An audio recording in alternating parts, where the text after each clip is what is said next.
My beloved brothers and sisters, Meus amados irmãos e what a irmãs, glorious event it is to attend é um conference. grande evento e uma grande We find that oportunidade. the words spoken are As palavras que foram aqui words of proferidas inspiration, foram palavras inspiradas. and it's a joy. E é um prazer, uma alegria fazer parte deste I'd evento. like to talk about Hoje eu heavenly debts gostaria de and falar earthly sobre debts. dívidas celestiais e dívidas terrenas. Os evangelhos registram que em quase todos os lugares por onde passava, o Senhor ficava cercado por multidões. Uns esperavam serem curados, outros queriam falar, outros buscavam conselhos práticos. Perto do fim de seu ministério mortal, alguns vinham para zombar dele, ridicularizá-lo e pedir a sua crucificação. Certo dia, um homem aproximou-se do Salvador e pediu-lhe que resolvesse um conflito familiar. Mestre, dizia meu irmão, suplicou ele, que reparta comigo a sua herança. O Salvador recusou-se a tomar partido nesta desavença, mas ensinou uma lição importante. Acautelai-vos e guardai-vos da avareza, disse-lhe Cristo, porque a vida de qualquer não consiste na abundância do que possui. Irmãos e irmãs, tenham cuidado com a cobiça. É uma das grandes aflições desses últimos dias. A cobiça cria a ganância e o ressentimento, leva à servidão, ao sofrimento e às dívidas opressivas e esmagadoras. Um número de casamentos que terminam devido às questões financeiras é alarmante. Há muito sofrimento. A tensão que surge por causa das preocupações com o dinheiro sobrecarrega as famílias, provoca doenças, depressão e mesmo a morte prematura. A despeito dos ensinamentos da Igreja desde seus primórdios até nossos dias, os membros às vezes se deixam levar por muitas práticas financeiras insensatas e imprudentes. Alguns continuam a gastar achando que de algum modo o dinheiro vai aparecer. Com demasiada frequência, o dinheiro não aparece. Lembrem-se, a dívida é uma forma de escravidão, é uma praga financeira. Quando fazemos compras a crédito, temos apenas a ilusão de prosperidade. Achamos que possuímos coisas, mas na realidade, as coisas nós não possuímos. Algumas dívidas, como a compra de uma casa, despesas com estudos e até o primeiro carro, talvez seja necessário. Contudo, jamais devemos entrar na escravidão financeira de compras a prazo sem avaliarmos os custos. Já ouvimos muitas vezes que os juros são bons quando estão ao nosso serviço, mas na condição de mestres são impiedosos. O presidente Ray Jubin Clark fez a seguinte afirmação: os juros nunca dormem, nunca adoecem, nunca morrem. Jamais vão ao hospital, nunca tiram férias. Uma vez endividados, os juros são seu companheiro a cada minuto do dia e da noite. Não há como evitá-los ou fugir deles. Não há escapatória. Eles não cedem a súplicas, pedidos ou ordens. E sempre que vocês tentam pôr-se em seu caminho, evitá-los ou deixam de cumprir suas exigências, eles os esmagam. Os conselhos de outros profetas inspirados de nossa época, no tocante a este assunto, são claros. E o que era verdade há 50 ou 150 anos, ainda é verdade hoje. O presidente Herbert J. Grant disse: desde minhas mais remotas lembranças, desde os dias de Brigham Young até hoje, ouvi homens no púlpito exortarem os membros da igreja a não contraírem dívidas. E creio que a maioria de todos os nossos problemas hoje provém da desobediência a essas recomendações. O presidente Ezra Taft Benson disse: não deixem vocês mesmos e sua família desprotegidos das tempestades financeiras. Tenham economias. O presidente Harold B. Lee ensinou que devemos não só ensinar os homens a saldarem suas dívidas, mas também a não contraí-las. O presidente Gordon B. Hinckley declarou: existem muitos entre nós que estão vivendo no limite de sua renda. De fato, alguns estão vivendo com dinheiro emprestado. Rogo-lhes para que sejam comedidos em suas despesas. Controlem-se no que se refere a compras, que evitem ao máximo as dívidas, que as paguem assim que possível e se livrem da servidão. Irmãos e irmãs, muitos deram ouvidos a esses conselhos proféticos. Eles vivem de acordo com seus meios, honram as dívidas contraídas e empenham-se para reduzir o peso que representam para os demais. Felicitamos aqueles que estão agindo assim. O dia virá em que colherão as bênçãos relativas a seus esforços e compreenderão o valor desses conselhos inspirados. Contudo, os outros têm grandes dificuldades no que tange às finanças. Alguns são vítimas de adversidades de acontecimentos inesperados que lhes sobrevieram. Outros estão na servidão financeira por não terem aprendido a disciplinarem-se e a controlarem seus impulsos consumistas. Assim, fizeram escolhas financeiras imprudentes. Permitam-me apresentar 5 passos-chave para a liberdade financeira. Primeiro, paguem o dízimo. Desejam que as janelas do céu se abram para vocês? Querem receber bênçãos tão grandes que nem serão capazes de recolher? Sempre paguem o dízimo e deixem o resultado nas mãos do Senhor. A obediência aos mandamentos de Deus é o alicerce para uma vida feliz. Certamente seremos abençoados com as dádivas dos céus por nossa obediência. O não pagamento do dízimo por parte daqueles que conhecem tal princípio pode conduzir a sofrimento nesta vida e tristeza no mundo vindouro. Segundo, gastem menos do que ganham. Este é um conselho simples, mas essencial para a felicidade. Com grande frequência, os gastos de uma família são governados mais por seus desejos do que por seus ganhos. De alguma forma, eles creem que sua vida será melhor se eles estiverem cercados de uma profusão de bens. Com demasiada frequência, tudo o que eles conseguem é uma ansiedade e aflição perfeitamente evitáveis. Aqueles que vivem estritamente de acordo com seus meios sabem quanto dinheiro entra a cada mês e, mesmo com dificuldades, disciplinam-se para gastar menos do que a quantia. É muito fácil obter crédito. De fato, às vezes quase nos forçam a aceitar o crédito.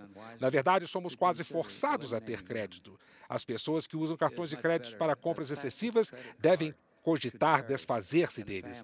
É muito melhor um cartão de crédito de plástico perecer do que uma família degenerar. Terceiro, aprendam a economizar. Recorde a lição de José do Egito. Durante a época da fartura, economizem para os dias de necessidade. Com muita frequência, as pessoas acham que talvez nunca venham a ter acidentes, a adoecer, ficar desempregadas ou perder investimentos. Para piorar a situação, muitas vezes as pessoas fazem compras com base em previsões otimistas do que esperam que acontecerá no futuro. As pessoas sensatas compreendem a importância de poupar hoje para os dias difíceis do futuro. Elas têm seguro adequado que as ajudará em caso de doenças ou morte. Quando possível, fazem o armazenamento de um ano de alimentos, água e outras necessidades básicas. Economizem dinheiro em cadernetas de poupança e fundos de investimento. Empenham-se com diligência para reduzir as dívidas contraídas e façam o máximo para saldar todos os empréstimos. Irmãos e irmãs, os preparativos que vocês fizerem hoje poderão um dia ser-lhes de grande valia, assim como os alimentos armazenados foram para os egípcios e para a família de José. Quarto, honrem suas obrigações financeiras. Às vezes ouvimos histórias de ganância e egoísmo que nos causam grande tristeza. Ouvimos falar de fraudes, pessoas que não saldam suas dívidas e declaram falências. Ouvimos falar de pais que negligenciam financeiramente sua própria família. Dizemos aos homens e mulheres de todas as partes que, caso tragam filhos ao mundo, vocês têm a solene obrigação de fazer tudo a seu alcance para sustentá-los. Nenhum homem é digno de ser assim chamado caso acumule carros, móveis e outros bens e, ao mesmo tempo, se esquive das sagradas obrigações financeiras para com esposa e filhos. Somos um povo íntegro. Cremos em honra, cremos na responsabilidade de pagar as nossas dívidas e sermos honestos com o nosso próximo. Vou contar a história de um homem que fez enormes sacrifícios para manter sua própria integridade. Na década de 1930, Fred Snowberger abriu uma farmácia no nordeste de Oregon. Ele sonhava em ter o seu próprio negócio, mas a retomada do crescimento econômico que ele tanto esperava não aconteceu. 8 meses depois, Fred fechou as portas da farmácia para sempre. Apesar da falência do negócio, Fred estava determinado a pagar o empréstimo que contraíra. Alguns não entendiam por que ele insistia em saldar aquela dívida, porque simplesmente não declarou falência e assim obtinha o perdão legal da dívida. Mas Fred não dava atenção a isso. Dissera que pagaria o empréstimo e estava determinado a cumprir a palavra. Sua família costurava muitas de suas próprias roupas, plantava boa parte de seus alimentos na horta e usava tudo o que tinha até o fim. Chovesse ou fizesse sol, Fred ia e voltava a pé do trabalho todos os dias. Todos os meses, pagava o que podia da dívida. Depois de anos, finalmente chegou o dia que Fred pagou a última prestação. Ele fez o pagamento pessoalmente. O credor chorou e, em lágrimas, disse: Fred, você não só pagou cada centavo, mas ensinou-me o que é um homem honesto e de caráter. Até hoje, quase 70 anos depois de Fred ter assinado aquele contrato, os descendentes de Fred, Irma Snowberger, ainda contam essa história com orgulho. Esse ato de honra e nobreza perdura há décadas e é tido em alta estima pelos membros da família. Quinto, ensine os filhos a seguirem seu exemplo. Muitíssimo de nossos jovens acabam em dificuldades financeiras por nunca terem aprendido em casa bons princípios financeiros. Ensinem seus filhos enquanto eles ainda podem.